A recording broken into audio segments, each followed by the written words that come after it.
In the headlines, troops of the multinational Joint Task Force eliminate no fewer than 100 Boko Haram and Islamic State of West Africa province terrorists. Senator Kabiru Marafa denies defecting to PDP, says negotiations still on. Christians celebrate Easter with calls for peace and unity. And on the foreign scene, Sri Lankan protesters criticized lack of progress in finding those responsible for the deaths of more than 260 people in bombings 3 years ago. Hello and welcome to Trust News Update. I'm Dashan Husseina Usman.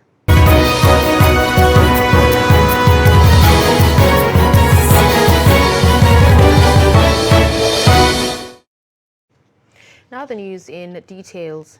Troops of the multinational Joint Task Force have eliminated no fewer than 100 Boko Haram ISWAP terrorists, including 10 key commanders in the Lake Chad region.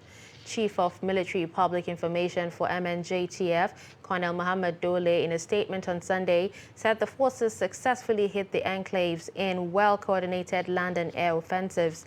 Dole said the offensives were conducted under Operation Lake Sanity, joint operations involving the MNJTF troops from Nigeria, Niger, and Cameroon, and troops from Operation Hat and Kai. Dole said the troops raided the insurgents' den in Zanari, Adina-Woje, which served as major fabrication workshops, and several other locations around the islands from different corridors in the last 1 week. According to him, the terrorists were neutralized following intelligence-driven lethal airstrikes in the Lake Chad Islands by the combined air task forces. Meanwhile, Theater Commander of Operation Hat and Kai, Major General Christopher Musa, has said its major challenge in the fight against insurgency in the northeast is tracking the funding of ISWAP and Boko Haram group from international communities. General Musa stressed that the situation is worsened by the movement of small arms from neighboring countries, with some locals providing support for terrorists. He added that civilians can help identify spies in their communities, explaining that it will help in curtailing terrorist operations.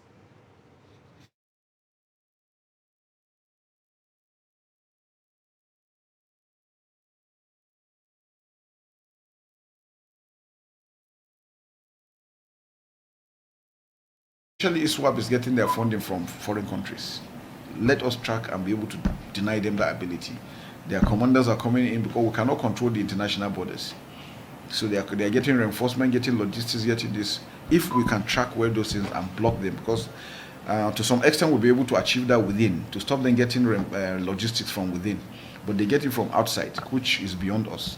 Again, another challenge is some locals that still want to trade with the terrorists. They give them fuel, carry food, provide.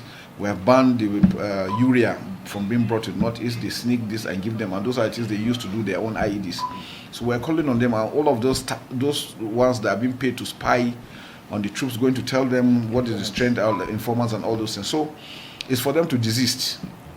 The terrorists are just trading with you. It will be your turn very soon. Security and intelligence experts have been reacting to complaints from subnational governments that Nigeria's federal structure is dominated by the central government, particularly in the operations of the nation's security architecture. Trustee Shafiu Suleiman looks at divergent opinions on the issue in the face of escalating insecurity in the country. The report. The blame game is real. State governors are constantly blaming the centralized structure of security for the erosion of law and order in their domains. Sani Aliu is a security and intelligence expert. He identifies an existing gap in Nigeria's current security architecture. This gap, he says, plays a significant role in the current effort to deal with contemporary security challenges. We are having terrorism, act of banditry, and the army's purview, as contained in the Constitution of the Federal Republic of Nigeria, is to protect the territorial integrity of Nigeria. And the police purview, as contained in the Constitution of the Federal Republic of Nigeria, is to maintain internal peace and order. There is no one single agency in Nigeria that is charged with the responsibility of countering terrorism. Jibrin Ndache, a defense editor with one of Nigeria's national dailies, is of the opinion that defeating the non-state actors terrorizing the country requires a collaborative effort. Americans don't lament. Developed country and other country, when these things happen, there's no blame game. They approach the situation and then they bring everybody on board. Like he said, that led to the establishment of the Homeland Security. But above all, they were thinking differently. They are think tanks, you know, who say, okay, who are thinking of the threats in the next 20 years. To effectively tackle the multifaceted security challenges undermining the nation, Sani Aliyu suggests a review of the existing security structure by empowering and equipping civil authorities and other internal security outfits to handle emerging threats. We have a country of over 200 million people sitting on 923 square kilometers with less than 1 million security population. This is sad. Absolutely, we are not serious, and we are not ready to fight this insecurity that is in the country.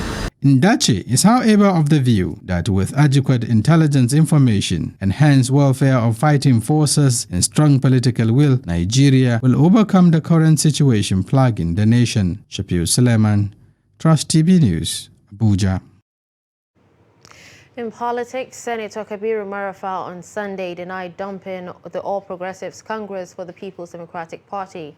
He stated this while debunking reports that he and former governor of Zamfara State, Abdulaziz Yeri, have finally defected to the PDP. Marafa noted that they are into negotiations with many political parties that have invited them to join in the state. He stressed that considering the injustice meted out on the people of Zamfara by the former APC national leadership, several parties approached the former governor's faction. Earlier, PDP chairman Colonel Bala Mande, retired, told journalists in Gusau Sunday that the party received Yeri, Marafa and other top APC members who had joined the party together with their supporters. The chairman maintained that Yeri, Marafa and other top APC members would be officially received in Gusau in a colorful ceremony. Rural-urban drift is presently at its highest rate in Nigeria as a result of several economic factors compounded by the security challenges bedeviling the country. Hamisu and Pitt moved to Abuja in search of a better life for themselves and their families, but the journey has not been the same for them. While one aspires to be president, the other is content with menial jobs to make ends meet. Here's more. This is Utako Village, a rural community in the heart of Abuja. Due to disparity in development, people who usually live in congested slums as this lack proper hygiene, live in overcrowded spaces, and are victims to illiteracy, unemployment, and the vagaries of crime. Despite these challenges, it is not unusual to find dreamers in places like this. The security situation in Katsina State forced Hamisu to move to Abuja in search of a better life. He is a laundryman and sells water in jerrycans to fend for his daily needs. I moved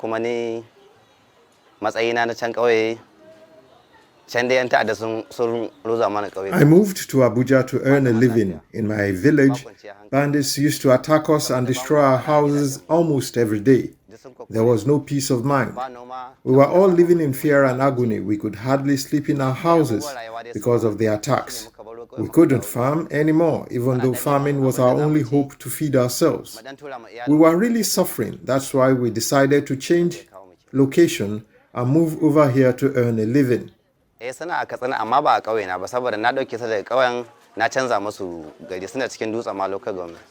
Just like others, he pays 50,000 naira per year for this small room just to keep a roof over his head. He hopes to keep making money from his humble business to take care of his family. Moving here, I have peace of mind. I have a place where I can rest my head. Even though there are still some people that sleep on the streets here, I struggle to earn money and send to my family and also rent a shop where I run my business now.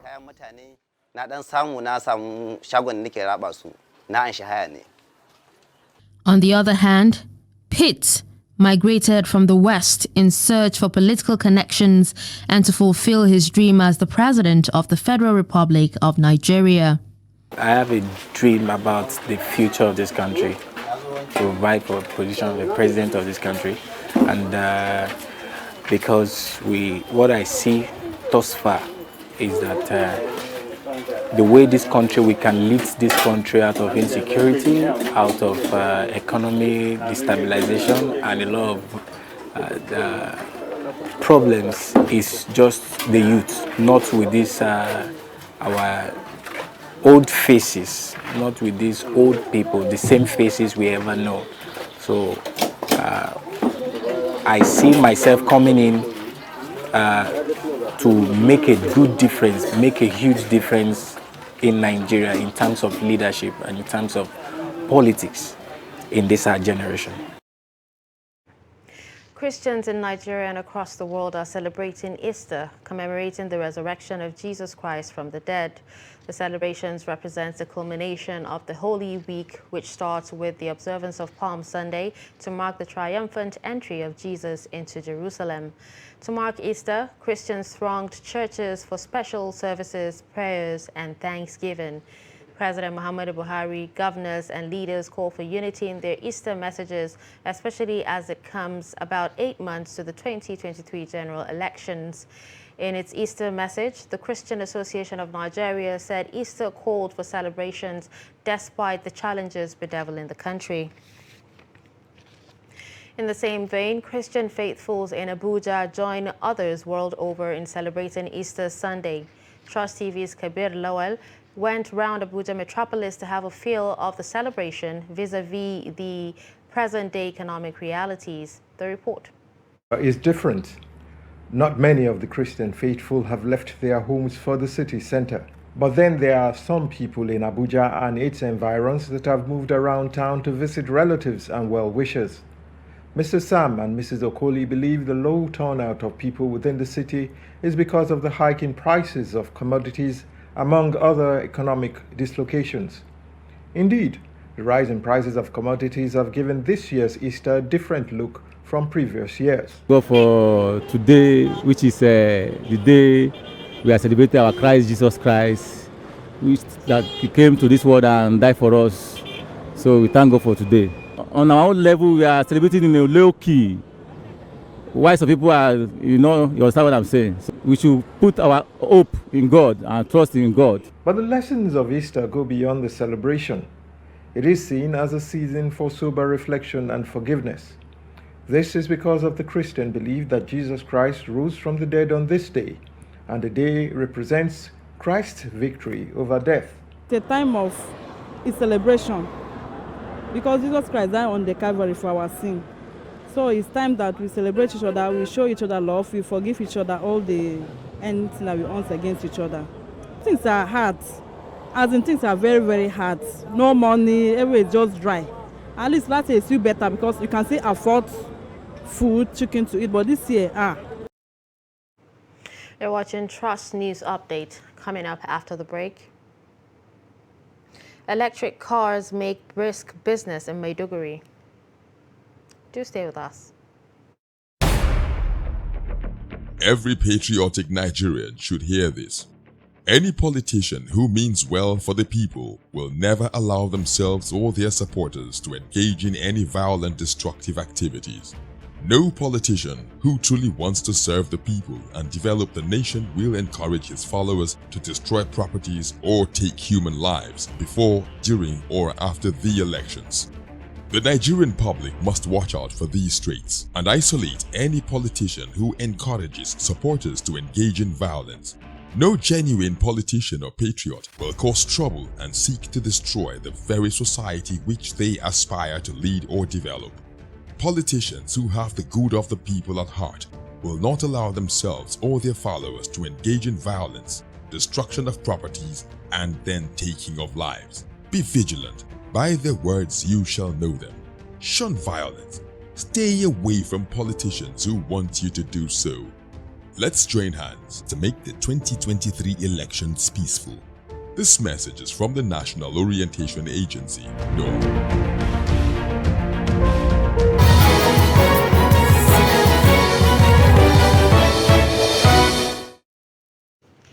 You're still watching Trust News Update. Let's take a look at some of our top stories. You heard that troops of the multinational Joint Task Force have eliminated no fewer than 100 Boko Haram and ISWAP terrorists. We also told you that Senator Kabiru Marafa has denied defecting to PDP, says negotiations still on. To more news, over 463 houses in 3 local government areas in Cross River State have been destroyed by windstorms, and out of the 1,326 households was affected by the effects of the windstorm. According to reports, the affected local government areas are Obudu, Yala, and Ogoja. Zonal Coordinator of the National Emergency Management Agency, South-South, Godwin Tepiko, said his team conducted assessment tour following a Save Our Soul report from the chairman of Obudu Council area, Boniface Eraye, after the windstorm incident on April 12, 2022. In Obudu local government area, the team visited the affected communities of Bebone, Abonki, Bebwagbon, Igwo, and Okwototun. Tepiko said the windstorm that occurred in Ogoja local government area on April 5, 2022 affected Oshibori, Ukele, Ogboje, and Abakpa communities. According to him, 337 households were affected by the disaster, while several houses and property were destroyed, including economic trees. Besides emitting less dangerous gas to the environment, electric cars also come with reduced cost of transportation. While the country struggles with scarcity and increment in fuel prices, which has impacted on transport fares, residents of Maiduguri, the capital of Borno State, are enjoying electric car transportation.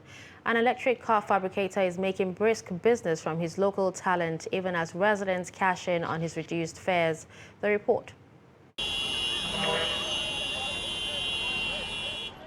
Public transportation is one of the key sectors driving the economy of a country. It increases economic productivity and growth. The fuel scarcity and the continuous upward review of the pump price have hiked transport fares and affected commercial activities. However, the production of electric vehicles fabricated by a school dropout in the state, besides making brisk profit, is also making commuting easier for residents, as they can now do so at a much lower price. It has a capacity of 64 kilowatts, and it can charge 5 cars at a time within a space of 30 to 35 minutes, depending on the intensity of the sunlight. The challenge is that, we have built only one charging station here. So when we charge the car moves from point A to B. So when the charge is exhausted, the car must come to point A to charge. We need support from government, we need support from philanthropists, we need support from investors to increase our capacity to do more. Mohammed Lawan is one of the commercial drivers of the E-Ride Transportation Company in Maiduguri. He says he enjoys his job without experiencing the usual long queues at fuel dispensing stations. The buses collect 50 naira per drop instead of the 100 naira charged by regular public transport operators. I'm expecting that when we have this particular scarcity a lot in the state, so much jobless can reduce. I can make a 5,000, 6,000 per day because of the passengers are patronizing the car so much. Why people are using other vehicles that are using petroleums, the place that they used to take them for like 17 naira, we used to take them 15 naira. And I guess some places that we used to take them 13 naira.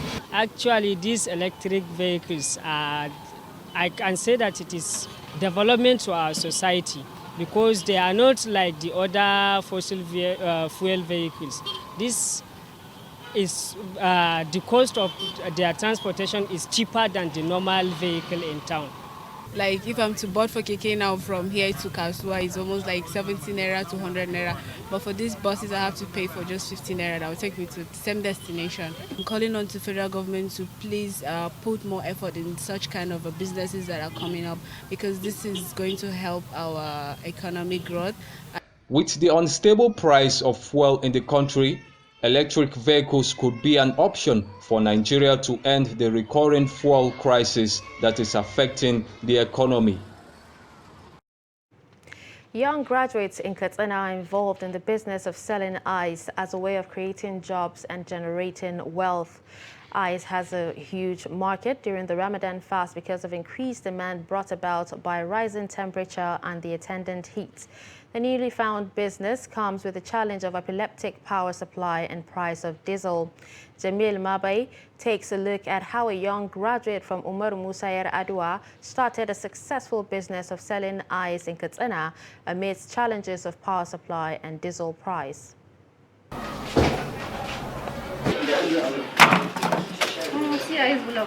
Ice block, a scarce commodity in Katsina. In fact, its demand has increased during Ramadan fasting. Muhammad Rabiu, a university graduate, had a dream of owning a business. Today, he ran a business of ice block with workers under his payroll.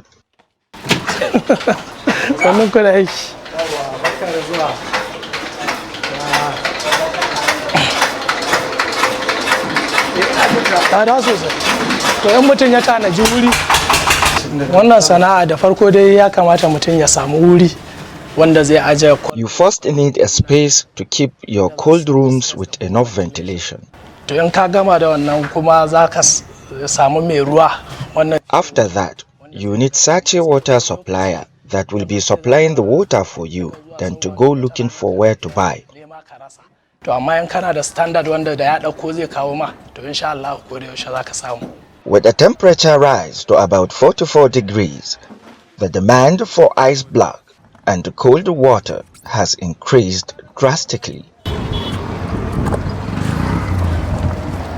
Muhammad saw the demand and capitalized on the opportunity.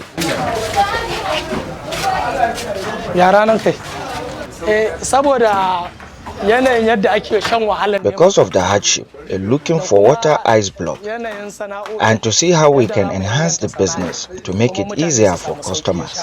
With a booming business comes challenges of epileptic power supply.